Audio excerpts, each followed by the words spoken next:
Assalamualaikum warahmatullahi wabarakatuh. Waalaikumsalam warahmatullahi wabarakatuh. Alhamdulillah wassalatu wassalamu ala Rasulillah wa ala alihi wa sahbihi wa man da'a bi da'watihi wastanna bi sunnatihi ila yaumi liqa'i rabbih.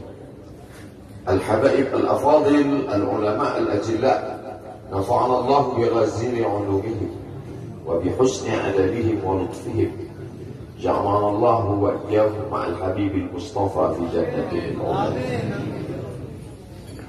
Orang yang menyambut beliau, kalau dia masih ada ikatan dinas, maka beberapa hari ini kita lihat orang itu dihukum dari jabatannya. Orang yang mengupdate status, kalau menulis nama beliau, maka Instagramnya akan diblokir. Hanya menulis namanya saja, maka Facebooknya akan ditutup. Orang menjadi takut untuk menjenguk beliau, kecuali orang-orang yang takutnya sudah dihabiskan hanya untuk Allah. Allahu Akbar. Apa dosanya? Apa salahnya? Berapa triliun negeri ini pernah dirugikannya? Berapa sumber daya alam, minyak, batu bara, nikel, uranium yang pernah dijualnya ke luar negeri? Berapa BUMN perusahaan yang pernah dijualnya aset-aset negara? Ada yang pernah dia jual? Dia hanya mengajak anak muda yang selama ini pecandu narkoba menjadi bertaubat kepada Allah. Allahu Akbar. Dia hanya membangkitkan semangat anak muda yang selama ini berzina menjadi orang-orang yang takut kepada Allah. Allahu Akbar. Dia hanya mengajak mereka yang memakai baju hitam, pakaian hitam, merubah menjadi pakaian putih. Mereka berusaha untuk memutihkan catatan amal baik mereka di hadapan Allah. Dia hanya menyadarkan umatnya supaya sadar bahwa politik itu penting. Angkatlah pemimpin yang adil dan amanah. Allahu Akbar. Dia hanya sedang mengajak umatnya supaya jangan memilih pemimpin kafir. Salahkah perbuatannya? Tidak. Dia tinggal negara demokrasi. Dalam dunia demokrasi, siapapun berhak untuk mengajak menyuarakan kebenaran. Dia tidak melawan sultan, dia tidak melawan ulil amri, dia tidak melawan siapapun. Dia hanya melawan ketidakadilan. Hari ini saya berangkat setelah sholat subuh menuju airport, naik pesawat. Setelah naik pesawat, naik mobil. Setelah naik mobil, jalan macet, saya mesti turun naik sepeda motor. Setelah naik sepeda motor pun juga tidak bergerak, jalan kaki. Akhirnya sampai kemari. Dalam hati saya berkata, celaka betul orang yang mengatakan kemarin katanya tidak ada yang menyambutnya.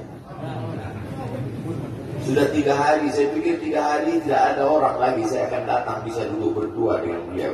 Saya tidak datang mau ceramah, saya tidak datang mau tausiah, saya tidak mau datang mau tabligh akbar. Ternyata yang menyambutnya seramai ini, sebanyak ini. Orang berjalan kaki, anak-anak muda berjalan kaki, orang tua, ibu-ibu duduk di pinggir jalan. Apa yang membuat mereka datang kemari? Satu, cinta. Allah. Lahu baruni aliha ahabu ilayya wa asfali balwaha, kata Qais. Debu yang menempel di sandal Laila lebih dapat menghilangkan rasa sakit dan duka. Hanya cinta kepada Laila, apalagi cinta kepada zuriat Nabi Muhammad SAW. Allahumma shalli ala sayyidina Muhammad. Andai engkau orang alim, andai engkau hafal kitab, andai engkau mengerti kitab kuning, banyak ilmumu, tapi ada kebencianmu kepada ahli bait Rasulullah SAW, hilang keberkahan. Allahu Akbar. Andai engkau punya derajat seperti seorang wali, andai engkau diangkat Allah sebagai wali, maka jatuh derajat kewalianmu hanya karena kebencianmu kepada ahli bait. Apa kata Kiai Haji Maimun Zubair? Ahli bait itu seperti Quran yang laku. Andai ada ahli bait itu yang nakal, yang jahat sekalipun, dia tetaplah seperti Quran yang laku. Quran yang buruk, andai titiknya sudah tidak ada lagi, takkan mungkin kau akan buang. Kau tetap juga akan jaga dia, kau akan cium dia. Kenapa? La yamassuhu illal mutahharun. Allah yang mensucikan. Seorang sahabat Nabi disuruh membuang air bekas daripada bekap Rasulullah SAW. Buanglah ini, kata Rasulullah. Lalu kemudian beliau pergi ke belakang. Setelah itu dia datang lagi menghadap Rasulullah SAW. Rasul tahu apa yang dia lakukan, karena Nabi dapat wahyu, Nabi terbuka hijab. Tapi Nabi ingin bertanya kepada dia. Bukan Nabi tidak tahu, Nabi tahu, diberikan Allah pemberitahuan. Nabi ingin memberitahu siapa yang tidak tahu. Kemana darah bekam tadi kau buat, kata Nabi.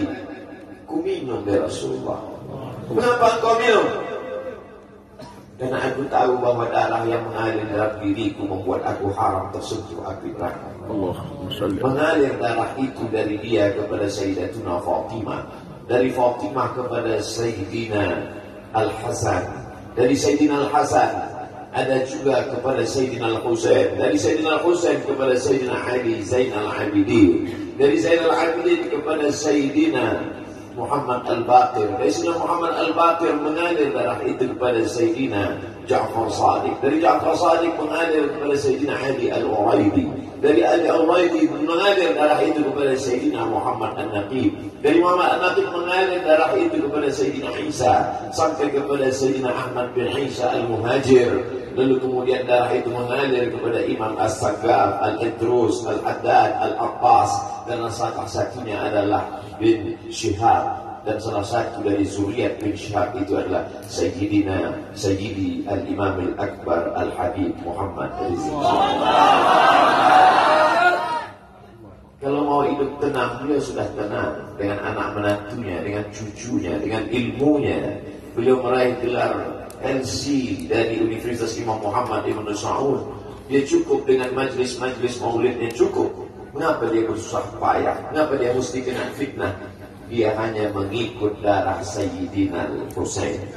Kalau mengikut Sayyidina Al-Hasan lembut, mengikut Sayyidina Al-Hasan lembut sentuhannya. Maka para ahli bait ini mengikut dua aliran, Sayyidina Al-Hasan dan Sayyidina Al-Husain. Kedua-duanya saya cintai. Habaib yang mengikut Sayyidina Al-Hasan, saya datang, saya cium tangan mereka, saya bersilaturahim, lembut gaya mereka. Tapi mereka semua mengajak untuk mencintai Sayyidina wa Maulana Muhammad sallallahu alaihi wasallam. Tapi ada yang seperti Sayyidina Al-Husain, menggelegar suaranya, dia huluskan pedangnya untuk musuh-musuh Allah. Keduanya adalah sama-sama diridhai Allah. Innal Hasan wal Husain sayyida syababi ahli jannah. Yang mencintai Sayyidina Al-Hasan, mencintai Sayyidina Al-Husain, yang mencintai zuriat mereka, keturunan mereka, maka dengan cinta itu bekal kita menghadap Rasulullah SAW. Allahumma salli ala Sayyidina Muhammad. Andai aku dihadapkan nanti menghadap Allah, tahajudku tak sebanyak Imam Ahmad bin Hanbal, 300 rakaat fil yaumi wal laila, 300 rakaat sehari semalam. Andai aku dihadapkan kepada Rasulullah SAW, maka jihadku tidak sebanyak Sayyidina Khalid bin Walid. Setiap jengkal kulitnya, setiap tetes darahnya tak lepas daripada tebasan tombak, anak panah dan pedang. Andai aku dihadapkan kepada Sayyidina Maulana Muhammad SAW, amalku tak sebanyak Abdurrahman bin Auf. Lalu apa bekalmu, hai Abdul Somad? Adakah ceramah-ceramahmu itu bisa kau jadikan bekal menghadap Allah? Tidak. Sebagiannya sudah diambil oleh tatapan mataku melihat berapa subscriber, follower, dan viewer. Abdul Somad mungkin habis amalnya sudah ria. Satu-satunya yang akan dijadikan bekal menghadap Rasulullah hanyalah aku pernah mencintai keturunanmu. Allahumma salli ala Sayyidina Allahumma salli ala Sayyidina Muhammad. Allahumma salli ala Sayyidina Muhammad. Wahai para pelaku membuat dosa, wahai para pezina, wahai para peminum khamar yang belum bertaubat, kalau kalian belum sanggup untuk berbuat baik, kalau kalian belum mampu untuk beramal saleh, paling tidak jangan kalian sakiti zuriat muslimah. Jangan kalian keluarkan kata-kata, jangan keluarkan kata-kata fitnah. Bagaimana kalian akan menghadap Rasul? Bagaimana kalian akan menghadap Rasulullah? Pada saat itu seluruh umat berkumpul menghadap Nabi Adam alaihissalam. Kami tidak sanggup berdiri di padang mahsyar ini, wahai Adam. Menghadaplah kepada Allah. Kata Adam, aku tidak sanggup menghadap Allah, karena dulu Allah berkata, la taqraba hadhihi syajarah, jangan kau dekati pohon kuldi ini, tapi aku malah memakannya, ya Allah. Mereka datang menghadap Nabi Nuh alaihissalam. Kata Nabi Nuh, aku tak sanggup menghadap Allah, karena anakku durhaka. Sa'awi ila jabalin ya'simuni minal ma'. Aku akan naik ke atas bahtera perahu yang bisa menyelamatkan aku dari air. Aku tak sanggup menghadap Allah, kata Nabi Nuh alaihissalam. Mereka menghadap kepada Nabi Musa, aku tak mampu, kata Nabi Musa. Mereka menghadap kepada Nabi Isa, aku pun malu kepada Allah, karena mereka jadikan sembahan di atas muka bumi Allah. Mereka hanya mampu menghadap Sayyidina Maulana Muhammad SAW. Wahai para peminum khamar, wahai para pezina, wahai para pelaku dosa, kalau kalian belum mampu beramal soleh, belum mampu bertobat, paling tidak jangan kalian zina zuriat Rasulullah SAW. Bagaimana kalian akan menghadap Rasulullah? Pada saat itu tak ada syafaat. Man alladhi yashfa'u 'indahu illa bi'idhnih. Tak ada satu pun yang bisa memberikan syafaat kecuali Sayyidina wa Maulana Muhammad sallallahu alaihi wasallam. Wahai para pemimpin, yang hari ini kau dititipkan amanah kekuasaan. Beberapa hari ini kau lihat apa yang dilakukan orang pada Donald Trump. Kurang hebat apa lagi Trump? Negara adidaya, kekuasaan kaya raya. Tapi ketika kekuasaan itu diambil oleh Joe Biden, kita pun malu melihat video ejekan-ejekan itu. Kalau hari ini kau punya kekuasaan, saudara, sampai masanya kau juga akan mengalami seperti yang dialami oleh Trump. Jabatan itu cabut Allah Ta'ala. Saya masih melihat video bagaimana Bapak Susilo Bambang Yudhoyono sampai ke Pekanbaru beberapa tahun yang lalu. Di depan balihonya disobek. Beliau jenderal, ganteng, punya partai. Tapi setelah kekuasaan itu tak ada di tangannya, difitnah, dibully, balihonya disobek. Bagaimana agaknya ketika tiga hal itu tak ada pada diri kita? Tidak jenderal, tidak ganteng, dan tak pula punya partai. Fakta dulu ya Allah besar. Menangkap ikan di Bukit Selasa. Demikian, terima kasih. Assalamualaikum warahmatullahi wabarakatuh.